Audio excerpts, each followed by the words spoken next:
Preview sur le jeu Copan, la cité mourante, c'est parti. Direction les Mayas. Yo tout le monde, bienvenue sur cette toute nouvelle vidéo sur la chaîne YouTube de Game Trotter. Je suis Pierre-Louis. Je suis Julien. Aujourd'hui on va parler d'un jeu en preview Kickstarter. On va vous parler de Copan, la cité mourante, du placement d'ouvriers, des twists. C'est parti. Let's go. Copan, la cité mourante, c'est un jeu de Eric Dubu et Olivier Mélizon. Et c'est magnifiquement illustré par Ronan Toulois. Le jeu est édité par Holy Grail Games. C'est un jeu qui va se jouer de 1 à 4 familles mayas de 12 ans et plus. Pour des parties d'environ 25 minutes par joueur. Pour un jeu expert, ça reste assez raisonnable. Oui, et puis c'est bien mesuré, moi j'aime bien quand on parle de joueurs. Les auteurs, vous les connaissez déjà, parce qu'ils ont déjà travaillé avec Holy Grail Games. Ils ont travaillé entre autres sur le jeu Domination, ils ont travaillé aussi sur la série des muséums. Ouais. Vous les connaissez finalement un petit peu déjà. Ouais, et puis ils ont également fait le dernier Kickstarter à succès d'Holy Grail Games, Encyclopédia, qui arrive très prochainement dans vos maisons. Avant tout, petite notion historique, qu'est-ce que c'est que Copan? T'aimes en Copan ou quoi? Oui, alors ça déjà oui, mais Copan, la cité mourante. Vous vous retrouvez au 8e, 9e siècle après Jésus-Christ et Copan, c'est une cité dont on ne connaît pas la réelle source du déclin. Oui, parce que c'est tiré d'une histoire vraie. Et dans le jeu, on sait que le roi Yax Paza est mort et que vous allez incarner l'une des familles les plus influentes de la cité pour espérer reprendre le pouvoir. Ce qui va se passer durant toute la partie, c'est que vous allez au fur et à mesure sentir de manière historique le déclin de Copan. Ce qui va se passer, c'est potentiellement des guerres, de la famine, peut-être une déforestation un peu trop abusive et que finalement les ressources viennent à manquer. Oui, on ne sait pas dans la réalité ce qui a causé la faim et la mort de la cité de Copan, malgré le fait que la version la plus plausible, c'est une déforestation qui a amené un surplus de sécheresse et donc une famine. Et les gens se sont taillés. Oui, on se retrouve avec finalement cette cité qu'on retrouvera aujourd'hui en ruine au Honduras. Oui, vous pouvez même aller la visiter si vous voulez. Revenons-en au jeu, quel est le but? Dans Copan, vous allez essayer, vous et votre famille, d'arriver à vous positionner un petit peu sur les hautes sphères. Vous voulez essayer finalement de gravir la pyramide du succès et de l'influence. Même si vous savez que c'est de la merde. Oui, ça sent le déclin. Et vous allez le sentir au fur et à mesure de la partie, mais vous tentez le tout pour le tout pour essayer de concurrencer vos adversaires. Vous voulez que votre nom soit quand même inscrit dans l'histoire malgré que ce soit le bazar. Ouais, sur les escaliers hiéroglyphiques. Pas n'importe où. Comme tu l'as dit, le but du jeu va donc être de marquer un maximum de points de victoire pour espérer remporter la partie. Des points de victoire, vous allez pouvoir en marquer tout au long de la partie, et ce qui va définir la fin de partie, ce sera le manque de ces ressources. Vous comprenez où nous emmène la thématique, mais de quoi est composé Copan au final? Au niveau de la mécanique, on est sur du placement d'ouvriers. Du placement d'ouvriers avec des twists, c'est aussi ça qui va donner son originalité au jeu. Vous allez être dans la gestion de ressources, dans le développement un petit peu de votre famille, malgré le fait que, au fur et à mesure de la partie, toutes les actions deviendront de plus en plus difficiles à réaliser. Ouais, au début vous allez voir que c'est l'abondance, que vos actions sont extrêmement faciles à réaliser autour du plateau, vous allez avoir moult ressources et qu'au fur et à mesure vous allez commencer à pleurer. Ce jeu expert va donc se jouer en une succession de tours que vont réaliser les joueurs jusqu'à la fin de la partie et ces tours vont être divisés en deux phases. La première phase va vous permettre de récupérer les fameuses ressources dont vous avez besoin, qui vont au fur et à mesure s'amenuiser. Vous l'avez compris. La deuxième phase va principalement s'axer sur le placement d'ouvriers pour arriver à vous faire profiter des différents lieux de la cité maya, même des alentours. Et ce qu'on va faire, c'est qu'on va vous expliquer, en entrant un petit peu plus dans le détail, mais pas trop, les différentes phases. Commençons par la phase de récolte numéro 1. Dans Copan, vous allez avoir 4 ressources principales, et ces 4 ressources, vous allez les récupérer grâce à la phase de cours. Vous avez des petits jetons devant vous, et ces petits jetons, vous allez venir les positionner. Parmi les 4 ressources différentes que vous allez retrouver de la nourriture, de la notoriété, de l'influence et de la ferveur. Ces 4 ressources, vous allez avoir un petit plateau personnel qui va vous permettre de suivre en quelque sorte vos réserves. Et ces petites ressources que vous avez sous forme de tuiles, vous allez donc les placer directement sur le plateau, sur la pyramide à l'emplacement de votre choix. Récupérer la ressource indiquée, mais pas que, parce que vous allez aussi récupérer les ressources également présentes, adjacentes, orthogonalement, autour de celle que vous venez de poser. Celle que vous venez de poser aura de l'importance puisque cette ressource-là, vous l'utilisez. Vous allez la décliner. Vous allez devoir bouger un petit pion pour montrer qu'elle va être de moins en moins disponible, aussi bien pour vous que pour vos adversaires. Oui, les 4 ressources différentes du jeu, vous allez les retrouver sur 4 échelles autour de la pyramide à chaque fois que vous allez l'utiliser. Et ben ça amène la fin de la partie petit à petit. Hein. Vous allez ressentir les ressources qui vont s'amenuiser et vous allez même avoir des paliers qui vous demandent de réaliser des événements. Oui, vous allez avoir des événements qui sont déclenchés justement par ces paliers du fait du manque de ressources, et vous allez également avoir des événements qui vont se déclencher lorsque vous allez poser une ressource sur un emplacement de la pyramide. Ces événements, c'est Bagdad. C'est là où c'est particulier, c'est que vous sentez que le jeu vous en veut. Ah oui. Clairement. Ils essayent de vous mettre une pression avec le système de ressources. Et ça marche. Oui, parce que durant ces événements, vous allez tout d'abord lancer le dé du destin dans une magnifique tour à dés, et ça va vous donner un effet que vous allez retrouver sur votre carte événement de la partie. Ce qui va se passer aussi, c'est que vous allez potentiellement avoir des emplacements qui vont se bloquer pour les tours à venir. Au fur et à mesure, vous sentez que même le plateau, au niveau de ses possibilités, va se réduire. Ouais, ça se restreint grave, ça va vous fermer des emplacements dans tous les lieux du plateau, donc vous allez forcément marquer moins de points parce que vous aurez moins de choses disponibles. Ça va être un petit peu la course au point de victoire, essayer de se positionner un petit peu partout. Hein. Vous comprenez du coup qu'il vous faudra faire forcément attention aux ressources qui diminuent au fur et à mesure de la partie, ainsi que à leur position pour ne pas déclencher un événement au plus mauvais moment pour vous. Oui, parce que la fin de partie, elle intervient à ce moment-là. Ça va être lorsque 2 pistes de ressources sont arrivées au bout, ou alors lorsque la pyramide est remplie de toutes les ressources. Alors forcément, ça vous laisse un certain temps pour mettre en place votre stratégie, mais malgré tout, surveillez bien la fin de partie. Et en plus, vous allez être bousculé par vos adversaires. Attention, attention, hein. Ça pue, hein, copain. Là, vous venez de récolter vos ressources durant la phase de cours. Passons à la deuxième phase, qui est la phase des lieux. La phase de lieu, c'est le moment où vous allez faire votre placement d'ouvrier. D'ouvrier au singulier. Oui, il n'y en a qu'un. C'est un totem. Vous allez vous retrouver à déplacer ou à rester en place avec ce totem. Premier effet surprenant, ce totem, il va avoir 2 faces. Vous allez avoir la première face qui va vous permettre de récupérer la ressource de votre choix, ou la deuxième face qui vous permettra de récupérer 2 points de victoire lors de son activation. Direct, cash. Et ce jeton totem, vous allez pouvoir le positionner sur l'un des 5 lieux du plateau, parce que oui, il y a 5 lieux. Nous allons dans un premier temps vous détailler les 5 lieux. Un des lieux emblématiques pour la récupération des jetons ressources, la rivière. Dans la rivière, vous allez donc pouvoir récupérer les tuiles de ressources et les garder pour vous pour pouvoir jouer les prochaines phases de cours qui arrivent. Il faut voir ce lieu un petit peu comme le lisseur de la partie. Peu importe les ressources qu'il vous reste, vous allez pouvoir vous y déplacer puisque c'est le seul lieu gratuit. Tous les autres sont payants en accès. Et en plus, vous allez pouvoir acquérir un petit peu plus de stock pour augmenter vos pistes de ressources personnelles. Ne le négligez pas, c'est quand même hyper important de ne pas manquer de ressources. Second lieu qu'on a, c'est le terrain de balle. Le sport emblématique de la cité Maya. C'était leur coupe du monde, mec. Je pense qu'il y avait des ballons d'or qui étaient distribués à ce moment-là. Des balles d'or. Le principe là, c'est que vous allez récupérer des personnages emblématiques. 3 manières d'utiliser vos personnages emblématiques: de manière immédiate, de manière permanente ou seulement en fin de partie pour scorer un peu plus. Bien évidemment, ça va être des bonus qu'ils vont vous apporter et vous allez pouvoir en avoir un certain nombre, mais pas autant que vous le souhaitez. Vous allez avoir, lorsque vous récupérez des personnages, le placement d'un petit pion qui servira plus tard lors d'un système de majorité. Ensuite, on a le lieu des hôtels. Faisons un petit peu des sacrifices quand même. Dans ce cas-là, vous vous défaussez de beaucoup de vos ressources, mais par contre, vous faites des choses incroyables. Ouais, vous allez avoir des bonus pour votre partie, que ce soit des ressources, des points de victoire, etc.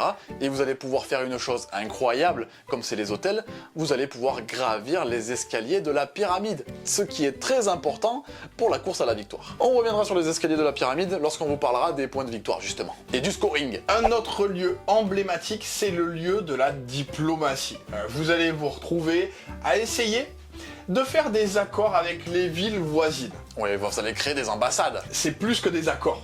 Vous vous positionnez clairement et votre but, c'est d'essayer déjà de passer en positif. Vous êtes en négatif sur cette piste-là. Hein. Ah oui, oui, au tout début de partie, vous prenez cher. Et au fur et à mesure que vous construisez les ambassades, que ce soit plus ou moins loin de la cité de Copan, vous allez avoir des bonus que vous allez prendre directement dans un petit coffre tout mignon. Ce que vous allez aussi faire, c'est profiter de l'accord avec la ville pour, du coup, avoir des options supplémentaires, des points de victoire, des nouvelles actions que vous allez pouvoir enchaîner et combiner. Vous commencez à sentir que finalement, ça sent les combos parfois. Et enfin, dernier lieu du plateau de Copan, c'est l'escalier hiéroglyphique qui va vous permettre d'avoir des petits glyphes que vous allez pouvoir échanger contre des pièces de votre masque de jade. Vous avez un masque de jade devant vous qui vous débloquera des bonus au fur et à mesure de sa construction. Il est vraiment important de ne pas le négliger, on a vu énormément de points se faire sur le masque de jade. Mais c'est quand même un petit jeu de collection qui va finalement se faire et vous permettre de faire votre construction et des bonus qui se débloquent et ainsi de suite. Oui, parce que en plus, lorsque vous allez construire votre masque de jade, plus vous échangez des glyphes contre des pièces de masque de jade, plus vous avez en plus des actions bonus disponibles. Avec des coûts réduits, ça va jusque là. Action bonus, des coûts réduits, le bonus de placement de votre pièce. Les combos, On vous disait que vous étiez en négatif en point de victoire au début de la partie, notamment au niveau des ambassades. C'est pareil au niveau des escaliers de la pyramide. Revenons un petit peu aux escaliers. Vous allez essayer de faire en sorte que vos prêtres gravissent au fur et à mesure de la partie les marches. C'est pas si évident que ça. Déjà, il y a une course. Celui qui va arriver en haut le premier va récupérer un maximum de points de victoire. Mais au fur et à mesure, vous allez aussi valider le fait de marquer des points. Simplement, vous marquez des points. Sur cette pyramide, vous allez donc avoir 4 escaliers qui correspondent aux 4 ressources différentes, qui correspondent donc à 4 lieux différents. Et votre manière de scorer sur ces différents lieux va dépendre de votre positionnement sur les escaliers. Vous l'avez donc compris, au début de la partie, on vous l'a dit, c'est l'abondance, vous allez pouvoir faire toutes les actions, mais au fur et à mesure des événements, des endroits vont se bloquer, vous allez donc pouvoir possiblement moins monter les marches de la pyramide, moins marquer de points de victoire, moins aller aux ambassades, moins marquer de points de victoire. Il va falloir faire des choix ultra cruciaux. Si le jeu était justement avec l'abondance, on aurait pu faire une partie relax, tranquille, sans problème, on va partout et on fait tout. Vous voulez tout tenter, vous ne pouvez pas tout tenter. Votre stratégie a besoin d'être réfléchie aussi à propos des autres joueurs. Et malgré tout, vous allez vouloir tout tenter, vous ne pourrez pas, mais il va falloir quand même essayer de le faire au maximum. Il va falloir essayer de jouer un petit peu sur tous les tableaux pour pouvoir espérer s'en sortir. Vous avez des points à récupérer à peu près partout. Sur le plateau, votre but, c'est d'essayer de grappiller tout ce que vous pouvez avant le déclin. C'est pas évident. Non, c'est la galère. Et en plus, il faut savoir que chaque lieu marque des points d'une manière différente. Vous allez avoir un système de majorité, un système de multiplication de points, un système de placement à différents endroits. Chaque endroit est différent, votre tête va exploser. Mais malgré tout, ça reste quand même accessible. C'est aussi ce qui est sympa dans le jeu, vous allez avoir une notion un petit peu d'atelier avec les différents lieux. Vous allez essayer de les faire travailler de manière différente pour en tirer le meilleur parti. Mais du coup, qu'est-ce qu'on en a pensé de Copan, cette cité mourante? Copan, c'est un jeu qu'on avait repéré à Vichy. Oui. Déjà, sa présence sur table est incroyable. Ouais. On se retrouve avec une présentation historique du jeu, mais en plus de ça, une cohérence au niveau de la mécanique. Un jeu avec une courbe inversée, on sent l'originalité, et vous le savez, on aime bien le placement d'ouvriers, on n'est pas perdu par les mécaniques. Rien que le pitch était alléchant déjà. Et là, on a en plus de ça des twists. Qu'est-ce qu'on voulait de plus? Qu'est-ce qu'on voulait de plus? Alors, revenons un petit peu à la thématique qui correspond justement extrêmement bien à ce jeu. Il faut savoir que l'un des auteurs, Éric Dubus, est professeur agrégé d'histoire. Alors qu'Olivier Mélisson est passionné d'histoire. Vous vous imaginez bien le duo en train de réfléchir autour de la cohérence entre l'historique et la mécanique. Dites-vous que c'est tellement poussé qu'ils ont mis dans les règles leur bibliographie sur les ouvrages sur lesquels ils se sont appuyés pour créer le jeu. Alors forcément, on en a un ressenti qui est celui d'un jeu de société. Mais pour vous dire à quel point ils ont poussé la machine et la recherche. Ouais, c'est ça aussi fait ça qui est super génial. plaisir, carrément. Quand on parle de cohérence, forcément, il faut qu'il y ait un lien direct entre la mécanique et la thématique. La thématique, elle est belle, on l'a, mais qu'en est-il de la mécanique? Eh ben ça fonctionne, messieurs dames. Il y a des petites mécaniques qui sont extrêmement originales. Déjà le placement d'ouvriers en lui-même. Vous allez avoir le lieu sur lequel vous vous positionnez, il a un coût d'entrée potentiel. Plus vous y restez, puisque c'est possible, plus vous allez bénéficier de bonus parce que vous y êtes resté. C'est très rare d'avoir justement une possibilité de rester sur le lieu sur lequel vous étiez précédemment. Et il y a aussi une interaction sur ce placement d'ouvriers entre les joueurs puisque vous allez pouvoir vous pousser d'un emplacement à un autre afin d'éviter qu'un joueur ait justement les différents bonus de son totem. Vous pouvez le voir de cette manière-là, mais vous pouvez aussi le voir à l'inverse. Est-ce que c'est utile d'arriver et de pousser un joueur pour arriver à le faire finalement profiter d'un avantage le tour suivant? Et c'est dans ces cas-là où vous commencez à vous dire l'interaction est carrément positive dans cette configuration. Ouais, ça nous fait rentrer dans l'interaction. Oh là là, la transition incroyable! L'interaction est très bonne dans ce jeu puisque vous aurez moyen de complètement balayer les éléments du plateau lorsque ça vous arrange pour pouvoir vous repositionner alors que les endroits étaient un petit peu pris. Vous n'êtes jamais bloqué, mais potentiellement vous allez faire des bonus pour vos adversaires. Vous cherchez pas trop à faire ça quand même. Ouais, parce que lorsque vous allez déclencher un événement, il faut savoir que vous allez changer la rivière de cartes des personnages sur le terrain de balle et aussi les différents hôtels sur les lieux des hôtels. Ce que vous allez aussi faire, c'est pousser tous les pions qui étaient précédemment positionnés pour les faire rentrer dans le système de majorité.